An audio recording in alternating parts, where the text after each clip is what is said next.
Friends, welcome to this part 2 video on how to calculate your loan eligibility. If you have not seen our part 1 video, I strongly recommend to watch part 1 video, which can really set the tone for the case study which you are going to undertake in this video. When you are approached by a bank for a loan, there are 4 important critical parameters which a bank need to consider before accessing your loan eligibility. The first important factor is credibility. Credibility is nothing but the credit score. First and foremost important step taken by any bank is to do the background verification on your credit score. Suppose if bank found any kind of default on your existing loan, they have all the right to reject your application at the inception stage itself. The second factor is eligibility. As the age progresses, your probability of taking a loan from the bank goes down. Bank always have the willingness to take risk with people at a young age than people close to the retirement age. The third factor is affordability. As your income increases, your loan eligible amount will also increase at the similar rate. The fourth factor is ability. Ability is nothing but the existing obligation. More number of loans are neither good for you or good for any bank. There are two ways of assessing your loan eligibility. One is the borrower's perspective, which we are going to see now. Whenever the credit score is high for any individual, the loan eligibility increases. Whenever the applicant's age is low as much as possible, the loan eligibility amount again increases. Whenever the net income increases, the loan eligible amount also increases. Whenever an individual have very low commitment towards his existing loan, his probability of taking a high loan looks possible. The second perspective is bank's perspective, which is completely to eliminate the risk they take towards the individual loans. Whenever the credit score is low for an individual, the bank will always have the right to reject the application. Whenever the applicant's age is as close to the retirement age, the bank has the right to say no to the applicant for any kind of loan. When the net income of an individual is not expected as per the benchmark prescribed by the bank say again no to the loan applicant at this point of time. If his existing EMI is going to be very high, the bank say no to the applicant. Let us move to the case study, which makes your learning very interesting. I'm going to do a case study based on the terms and conditions issued by the banks to its borrowers. The loan applicant should have minimum gross income of rupees 15,000 per month. The applicant's age should be minimum 50 years at the age of entry and minimum 60 years at the time of exit. The rate of interest for the loan would be 10.25% per annum. Subject to all these three conditions, we are going to construct a loan eligibility calculator. First, let us construct a loan eligibility calculator for Mr. Mukul, whose age is 40. His gross income is 15,000 per month. His existing obligation is 3,000 rupees per month. It is highly impractical to consider the entire gross income as the obligation for a new loan. So every bank has its standard of calculating the eligible loan EMI amount. The average industry standard is 45% of the gross income discounted with the existing obligation. In this case, it is 5,400 rupees per month. So this is the eligible EMI amount what Mr. Mukul can ought to pay towards his new loan which might be offered by the bank in future. Considering his age of 40, Mukul is eligible for a 10-year loan, a 15-year loan and 20-year loan. If you go back to the bank's guideline, bank has clearly told that the age of exit should be 60 years, which means even at the age of 40, Mukul is eligible for a 20-year loan, which is the highest among all these three loans. The monthly installment for all these three loans going to be constant, considering that his income is going to be constant forever, which is not practical in the real scenario. Just for the sake of calculation we are doing it so. Now we need to calculate the eligible loan amount for all these three 10-year loan. For a 10-year loan, we are going to write a PV function to calculate the loan eligible amount.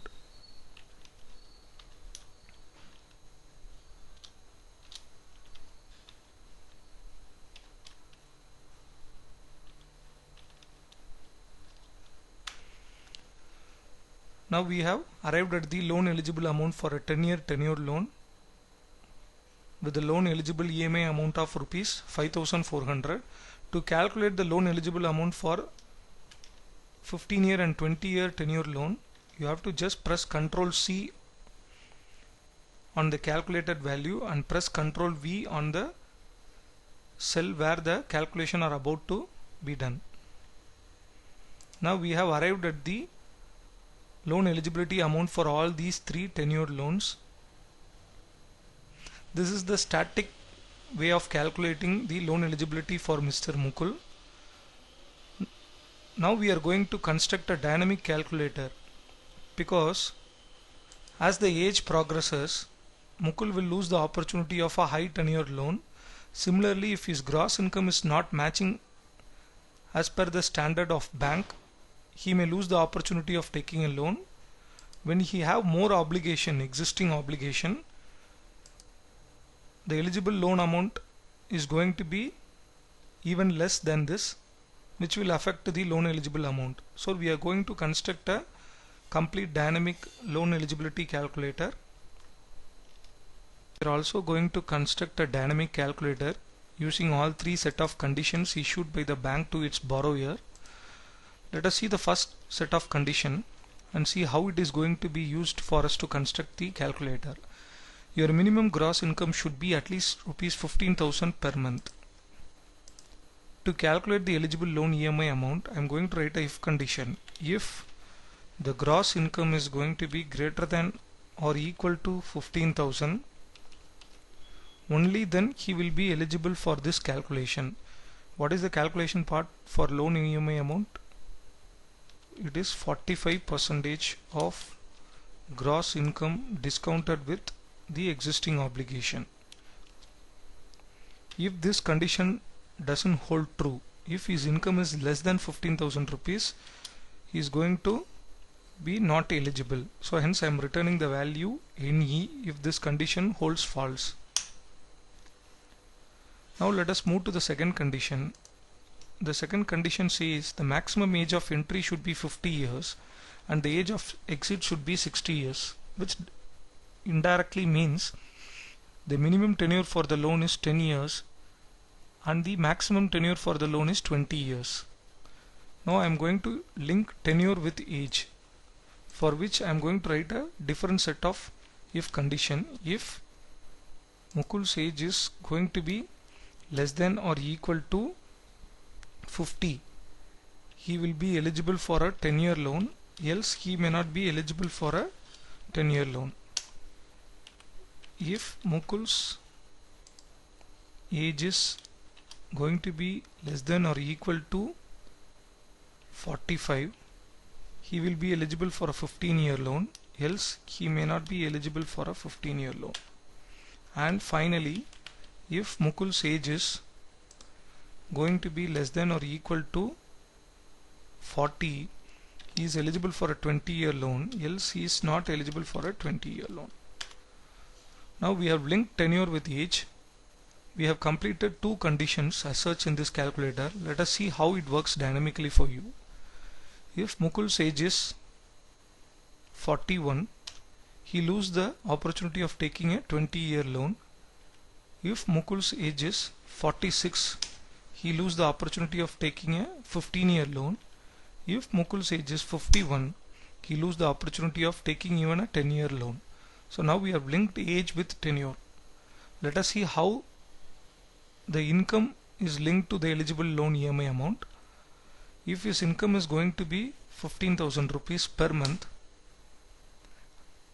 and his existing obligation is going to be 0, this is the loan eligible EMI amount.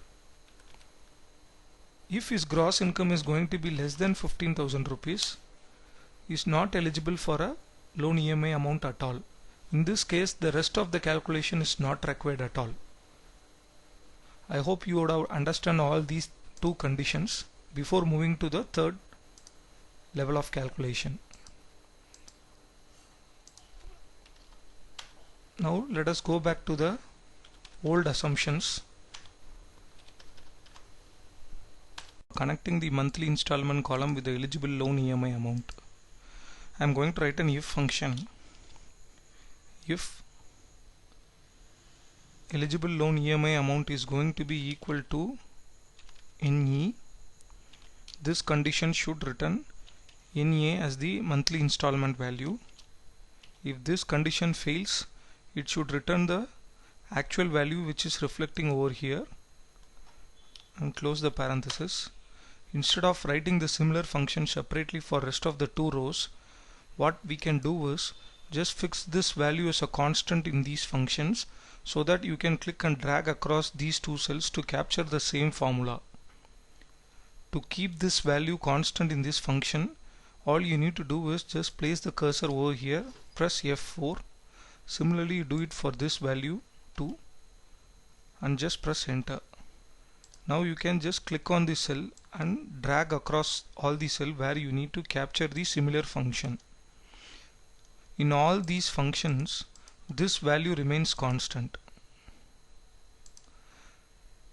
Now let us move on to calculating the loan eligible amount for each of these tenured loan. I am going to write an if condition. If tenure is going to be equal to 10, ultimately the loan eligible amount should get reflected, for which I am going to write a PV function for computing the loan eligible amount.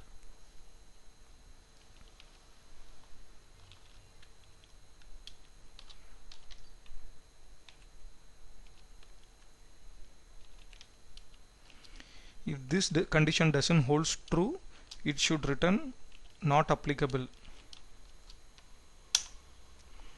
Similarly, if tenure is going to be equal to 15, then it should return the loan eligible amount.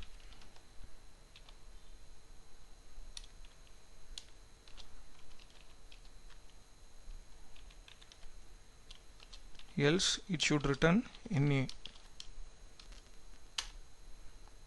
Finally, I am writing the similar function for 20-year tenure loan. If tenure is going to be equal to 20, then it should return the loan eligible amount.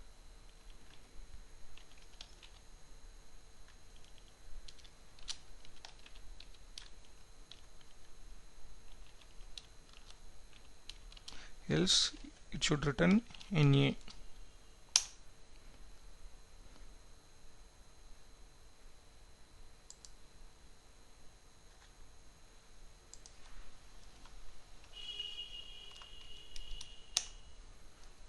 Now you can able to see, based on the pre-assumption, Mukul is eligible for all three offerings, which is a 10-year loan, 15-year loan and 20-year loan. Whenever you do changes in these variables, you can see the dynamism of this calculator. For example, if Mukul age is 41, he lose the opportunity of taking a 20-year loan. If his age is 51, he lose the opportunity of taking even a 10-year loan. So whenever there is a changes happens across these variables in the calculator, the loan offerings changes dynamically. I hope this video would have given you a complete picture about how banks assessing the loan eligibility.